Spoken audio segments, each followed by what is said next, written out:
Hello and welcome into another episode of Locked on Wolves. Today on the show, something of a post-game podcast from another Timberwolves loss that followed a very familiar, old, tired script at this point in the season. We'll talk about that. We'll talk about maybe a bit of a lineup tweak that I think would make a lot of sense. We'll also talk Wolves Mavs to close the show. It's all coming. Welcome in. You are Locked on Wolves.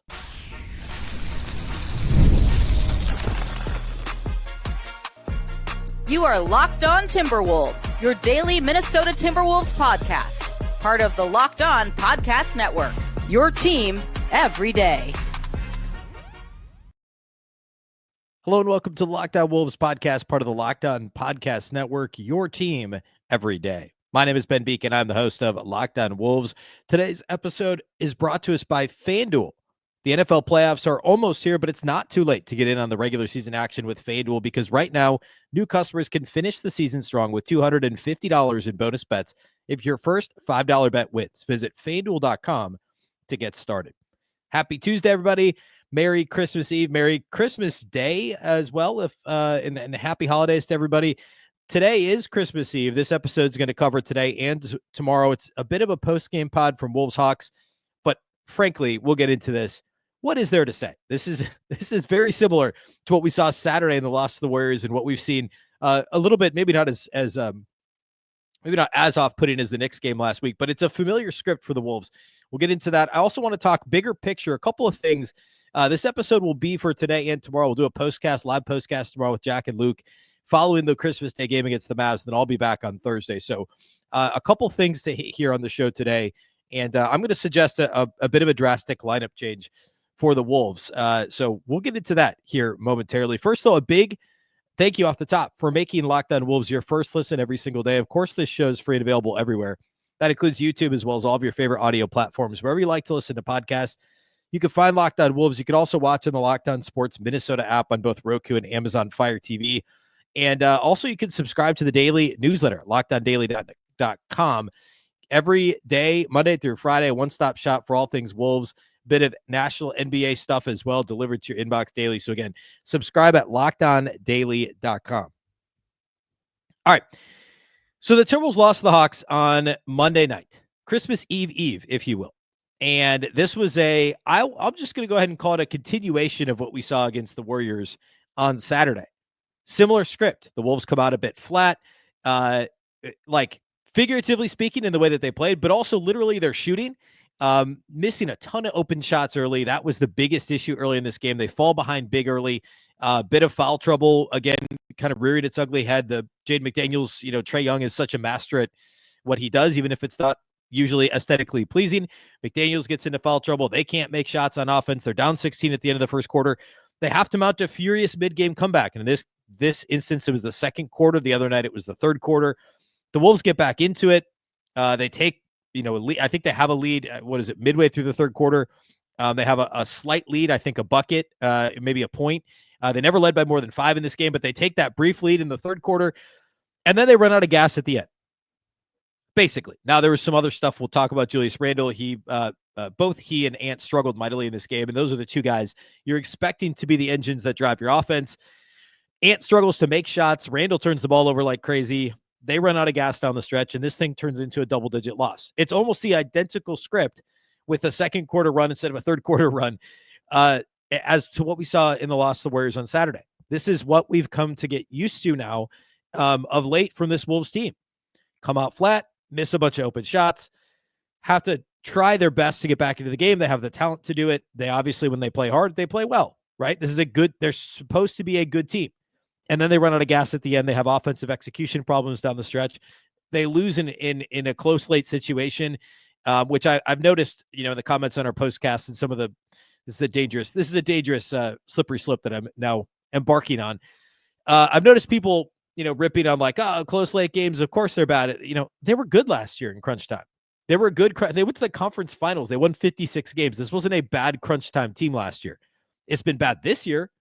But it's not like this is an ongoing. It's not a Chris Finch problem exclusively. This is a Julius Randle turned the ball over. This is a structure that isn't really a structure with the offense, which is in part a coaching thing. But there's a lot more. It's more than just that, right? The Randle turnovers some of the Ant shot selection and shot misses, the Randle-centric possessions, the lack of opportunities for Rudy in some of these games. That is execution of the players on the court more so than it is the coaching staff. And that is another, all of the above reared their collective ugly head late in this game. This is a game, if you didn't watch it, you glance at the box score and you're like, how did they lose this game? You look at all the stuff you expect the Timberwolves to be bad at, like what I identified as keys to the game on Monday's show. I said, hey, when they play the Hawks, here are a few things that they need to, they need to be concerned about, or that they need to, key in on. I was worried about offensive rebounding for the Hawks. They actually only got 6 offensive rebounds in this game. Minnesota out-rebounded the Hawks by 5. Minnesota had 16 offensive rebounds. Atlanta only had 6 in this game. I was worried about fast break points. The Timberwolves were a +9 in fast break points. They were even a +8 points in the paint. So you would expect that the result would be different than a 13-point loss. Instead, Atlanta drew twice, or I shouldn't say drew. They shot twice as many free throws as Minnesota. They were, Trae Young will do that, right? The Hawks are also good at drawing fouls. The Timberwolves go through these bouts where they can't not foul. Trae Young got 12 free throw attempts in this game. Atlanta had 26 as a team. The Wolves only had 13. And then if we go back to where I started, the shooting. Atlanta was 50% from three-point range. The Wolves were 14 of 43. That's under 33%. The Hawks made 1 out of every 2 of their threes. The Wolves made less than 1 out of every 3 of their threes. And that was essentially the game. You can boil it down to that. But the areas that I was most concerned about, the Wolves did okay in. There were stretches in this game where they certainly played well enough to win. And I know that it's not satisfactory to see Chris Finch sit there after every game and say, we just got to make more shots like he did on Saturday after the Golden State game. He's not wrong. Like, there's other stuff along the way that's got to be a little bit better. Like the effort level, the stars have to play better. But if you just make, their first 5, 6, 7 3-point attempts of the game were basically open shots that they just missed. You have to make open shots. They have the personnel to make open shots. They're generating open shots. Just have to make them. And then Anthony Edwards and Julius Randle, and I, for different reasons, Ant is just like, again, getting to his spots. He got a bunch of, I think like half his shot attempts were in the first quarter. I think he had 9 or 10 shot attempts. He finished with 20 for the game. He's just got to he's just got to make the open shots. He was 1 of 7 on threes in this game. We're seeing that volume and the percentage dip a little bit there, but he only had 1 free throw attempt. And obviously last game, he ended up getting fined $75,000 post-game, or because of the post-game comments against the officiating. I felt like that was a little bit of a tone-deaf time for him to do it. This is a game he shot 13 two-point shots, and he only got to the line 1 time. He had 1 opportunity on that dunk. And that was it. 20 shot attempts overall, 13 twos, only 1 free throw attempt for Ant. He's got to get to the line more often. Julius Randle had 8 turnovers in this game. Ant had 5. Julius had 8. Neither of these dudes, like, they combined to go 13 for 35 from the field and 3 of 14 on threes. They combined for 11 assists and 13 turnovers in this game. Those are your superstars. And Rudy, by the way, he's not going to generate his own offense, and so he's got to rely on others to get him the ball. He had 2 points on 4 shots. He had 6 rebounds in this game in 28 minutes. The Stars did not do this, did not play well. It was, again, the bench. It was Naz. It was Nikhil. Those were the guys that kept the Wolves in this game, that helped get them back into the game with another mid-game push, largely driven by the bench. It's at some point, your superstars have to step up and be superstars. I want to talk a little bit more about that, and I want to dig in on a proposed lineup change. Again, today's episode is going to cover, it's today and tomorrow. So I want to get into a couple bigger picture things I normally save for a non-post-game pod. And then I'll briefly touch on Wolves Mavs at the end here and set up the rest of the week. Because I'm not going to have a regular show on Christmas Day. The Wolves play so early in the day. It makes more sense, I think, to cover that all now. We'll do the live postcast following the game tomorrow on YouTube. And then that audio will be right here on this feed. And then I'll be back Thursday with the post-game pod from the Christmas Day game. So a lot I still want to get to on the show today. We'll dig in on some of my proposed lineup changes here next.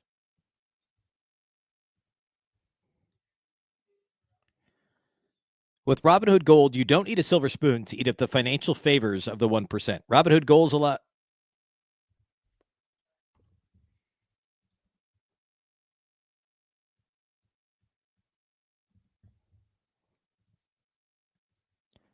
With Robinhood Gold, you don't need a silver spoon to eat up the financial favors of the 1%. Robinhood Gold allows others to get the rates and perks usually reserved for the high society. Now, the resourceful individual with Robinhood Gold can earn the very liberal rate of 4.25% APY on uninvested cash and be rewarded with a handsome 3% retirement boost on IRA account contributions. Robinhood Gold provides the privileges of a high net worth for any net worth. These generous benefits are now available for only $5 per month. The new gold standard is here with Robinhood Gold. Sign up at Robinhood.com/gold. Terms apply for product-specific disclosures. Visit Robinhood.com/gold. Investing involves risk. Rate may change. Gold membership is offered by Robinhood Gold, LLC.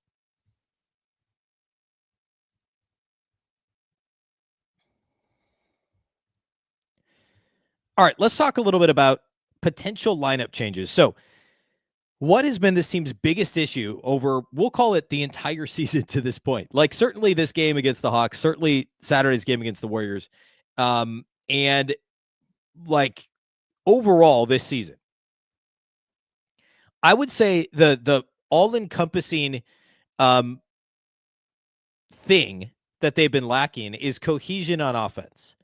And a big part of that is having two big high volume type players as part of the offense in the starting lineup who haven't played together consistently and have similar offensive, I'll call them philosophies, in Julius Randle and Anthony Edwards. One of them is a much more efficient scorer than the other and was here last year and is overall a better shot creator both for himself and others. And that, of course, is Anthony Edwards.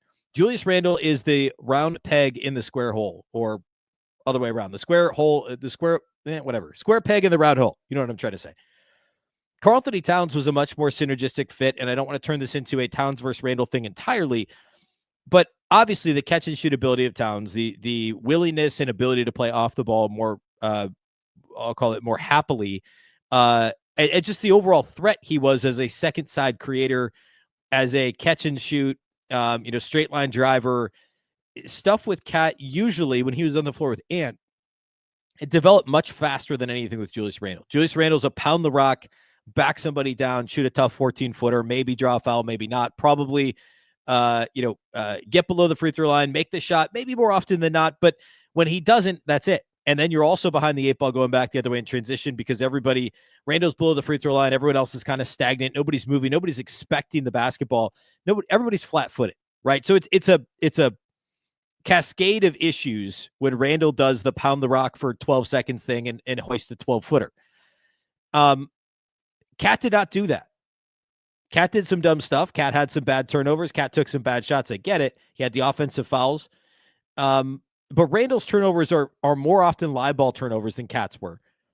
And again, the overall, just the game itself that Karl-Anthony Towns plays offensively is so much more of a better fit for what the Wolves are trying to do offensively than what Julius Randle does. The only thing that Julius Randle has brought to the table this year that Cat didn't was Randle's ability in kind of the I'll call it the secondary break, right? The pseudo transition, coming out of transition. When Randle gets the ball and can attack, he's a little bit more decisive, mostly because he's never considering passing. He's just trying to go to the basket, which in that situation can be a good thing. He can punish mismatches. He can punish smaller players in the open floor.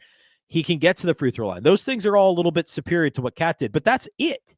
Everything else Cat did was superior to what Julius Randle is doing.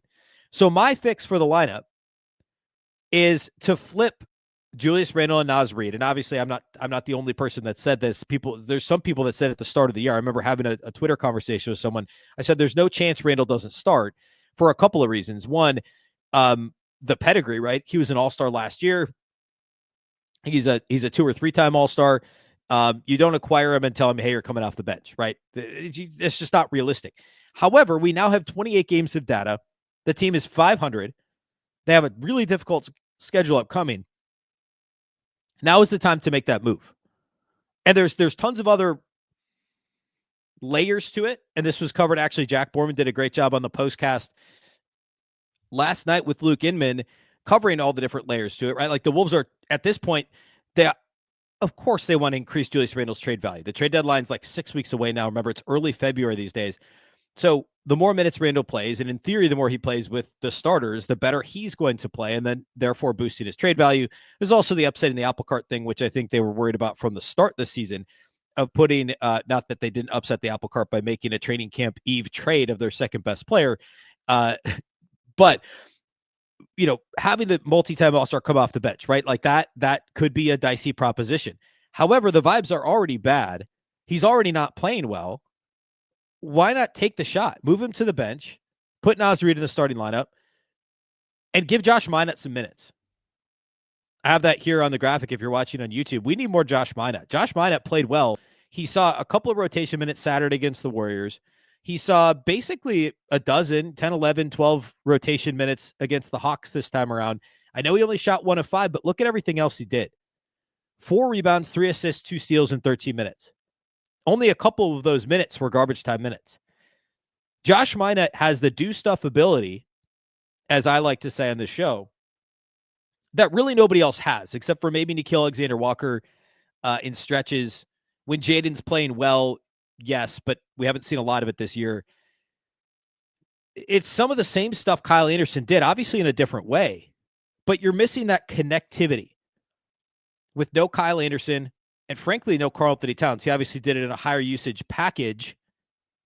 There was more on Cat's shoulders than there ever would be on a Josh Minott or Kyle Anderson, but you're missing that connective tissue would be another way to say it. Those players, and I know he's not a vet. I know he's not Kyle Anderson. I know he's not even guys like TJ Warren, Monte Morris. Some of the stuff those guys did, even if only in fits and starts, and TJ Warren was a rotation player for a couple of weeks, if that. But he did some of those ancillary things. Nobody's doing that right now. Julius Randle's a high usage guy who's turning the ball over like crazy, who's missing shots like crazy, who's taking off his teammates by not passing the basketball, and he's not playing defense. Jaden McDaniels isn't doing anything besides defend and get into foul trouble. Nickeil Alexander-Walker and Naz Reid right now are the Timberwolves' best players over the last couple of weeks. You're not getting Conley played a little bit better against the Hawks, but you're not getting what you got last year from Conley. I know that Chris Finch is undoubtedly worried about sticking Josh Minott out there, for a team that wanted to contend for the finals and, giving him real minutes. But guess what? You're not contending for the finals right now. This switch is not flipping unless something changes. And giving Josh Minott rotation minutes, putting Naz Reid in the starting lineup, I don't care if you sell low on Julius Randle at this point.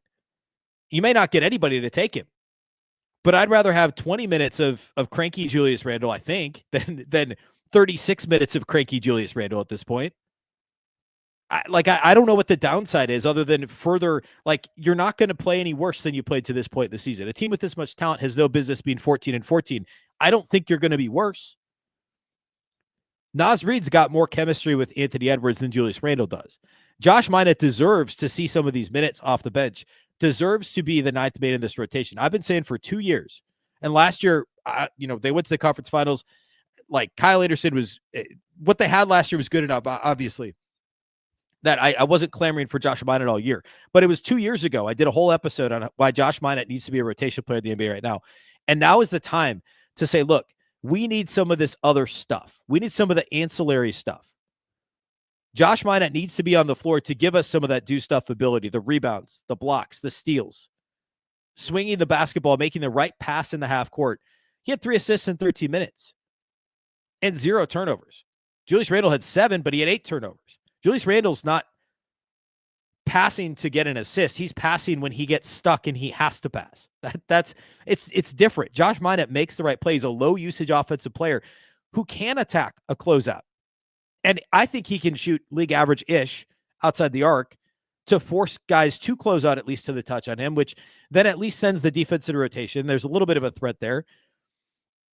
But again, a lower usage guy with the athleticism to wreak havoc on the offensive glass, the athleticism to wreak havoc in transition, next to Anthony Edwards makes too much sense. And I don't care that he's not played a meaningful NBA game in a rotation at this point.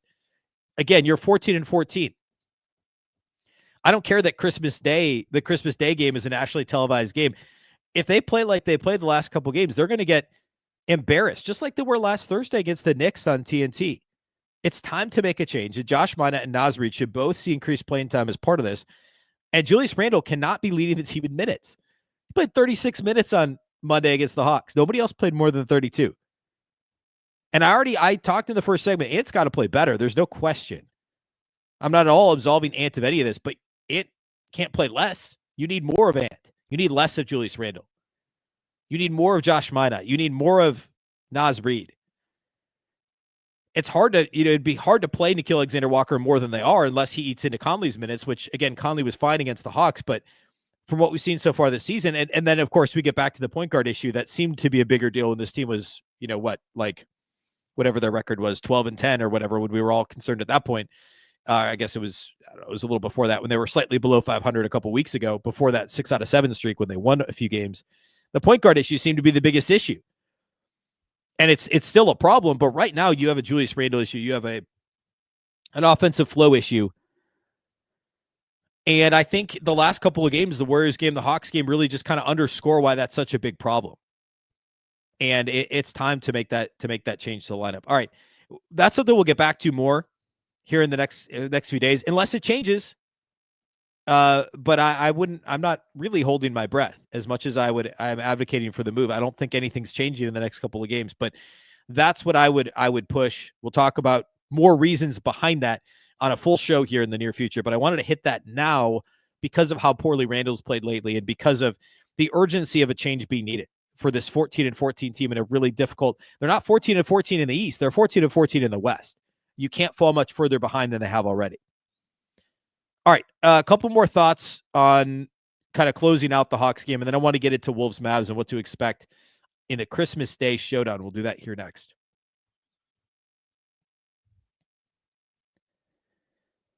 Today's episode of Locked On Wolves is brought to us by our friends over at FanDuel.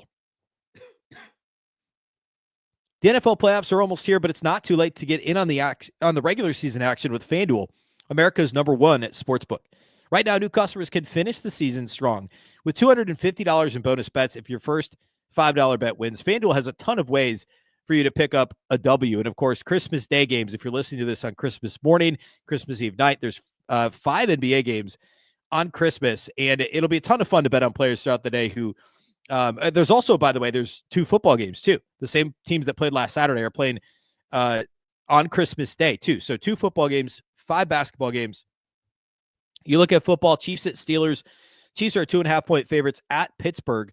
I don't know that I like that. I would probably stay away from that game because, I'm sure the weather, not the Chiefs aren't used to playing in cold weather, but the Steelers defense is good. They're probably due for a bounce back. Ravens 5.5-point favorites at the Texans. I don't mind Ravens -5.5 in that one. I could definitely see that being a pretty good bet. NBA games. The Mavs opened as 2.5-point favorites prior to the Hawks game on Monday night.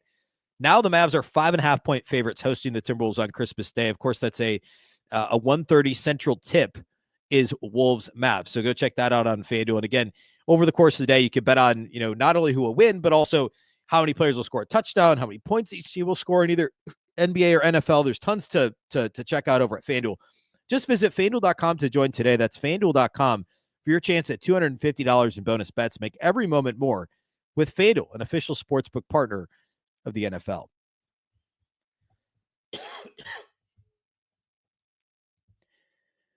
All right, so final thoughts on the Hawks game.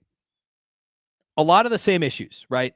Poor start offensively, mostly for making shots, so that's obviously correctable. The transition defense was pretty good early. It faltered down the stretch as the Wolves, as I said earlier, ran out of gas. I know the Wolves won fast break points overall.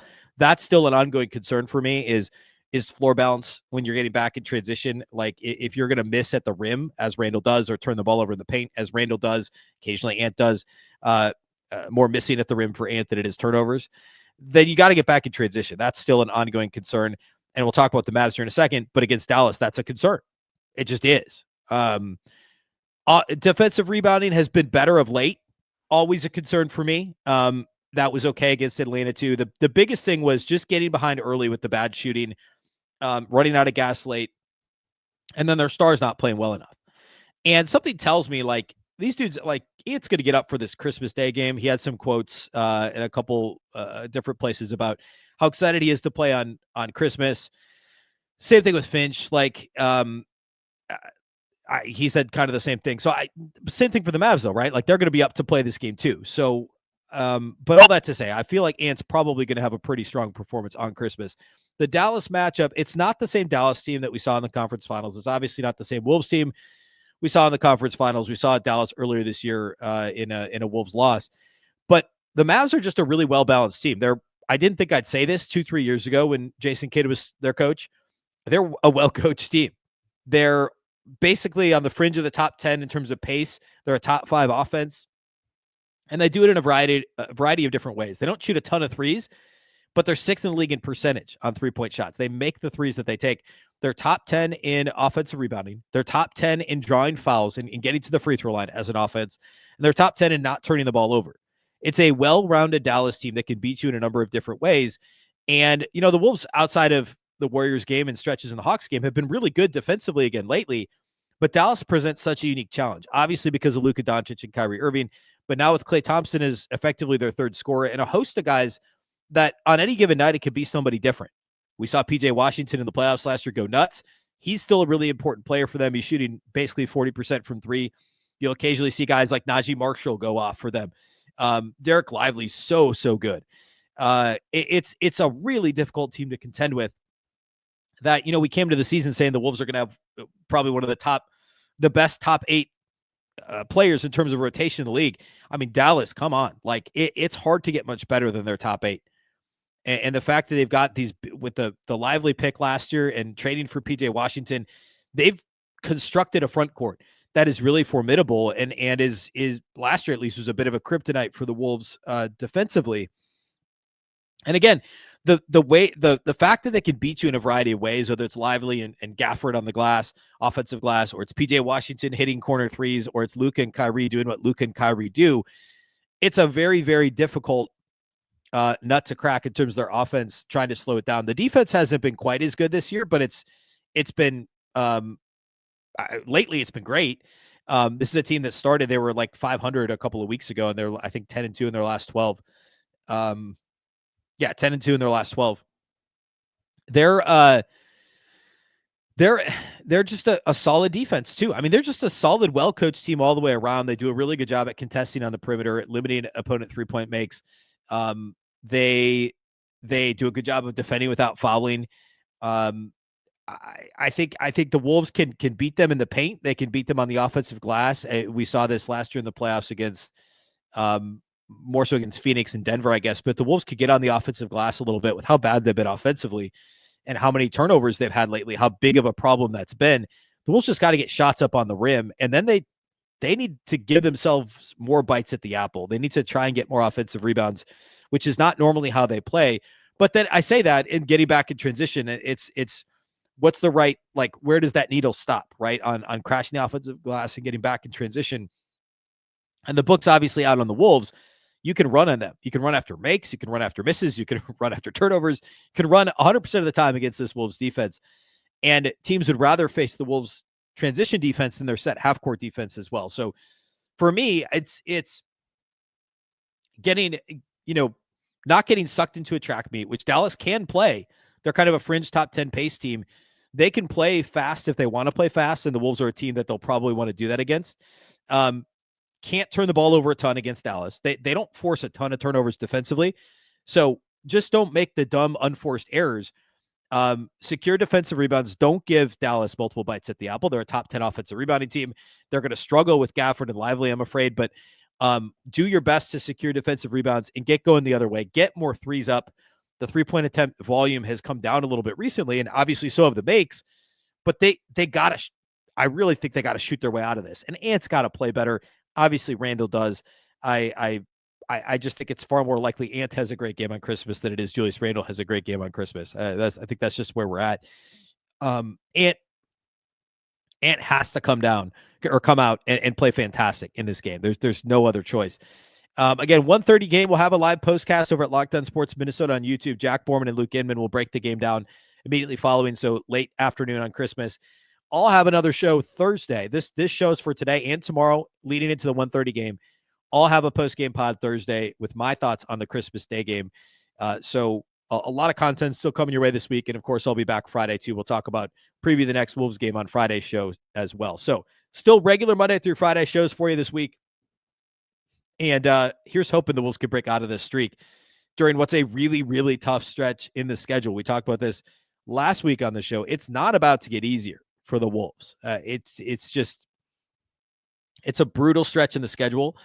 It's not the time to be having these problems. After Dallas, you're at Houston Friday night. Then you come back home for one game against San Antonio on Sunday. Then it's at OKC on Christmas Eve, and then home for Boston on January 2nd. So the two best teams in the league, basically, I set it aside Cleveland here, but we'll call it two of the best three teams in the league with Boston and OKC in consecutive games. It doesn't get easier. They've got this Dallas game is as winnable as any of the games on the schedule. So again, 5.5 point underdogs at FanDuel. Here's hoping the Wolves can put up a bit of a fight here in Dallas on Christmas. That's all we got for you today. Big thank you for making Locked On Wolves your first listen every day. Of course, you can listen wherever you get podcasts. You can watch on YouTube. You can watch on the Locked On Sports Minnesota app on Roku and Amazon Fire TV. You can also subscribe to the daily Locked On Wolves newsletter at lockedondaily.com. We'll hit your inbox every day with all things Wolves. Be sure to subscribe at lockedondaily.com. Of course, Locked On Wolves is part of the Locked On Podcast Network. Remember, the Locked On Network is your local experts on all the biggest stories. Once again, I'm Ben Beacon. This is the Locked On Wolves podcast, and we'll catch you next time.